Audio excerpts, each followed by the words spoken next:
আধ্যাত্মিক সাধনায় সাধক যখন এগিয়ে যান, তার সব থেকে বড় প্রশ্ন কুণ্ডলিনী শক্তি।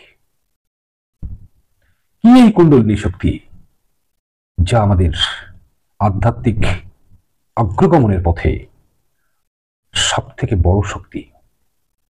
কুণ্ড কথার অর্থ হচ্ছে pool of energy. A drop of energy has stuck at Muladhar. এক ফোঁটা এনার্জি আমাদের মূলাধারে আটকে আছে, যে এনার্জি চাইছে বিশ্ব চরাচরে এই বিশ্ব এনার্জির সঙ্গে মিলিত হতে। আমরা তো জানি জল নিচের দিকে যায়, যাকে আমরা বলি gravitational force. Everything has two poles. জলের যদি একটা ধর্ম হয় নিচের দিকে যাওয়া, অর্থাৎ ল অফ গ্র্যাভিটেশন, তাহলে তার অপোজিট প্রান্ত আছে।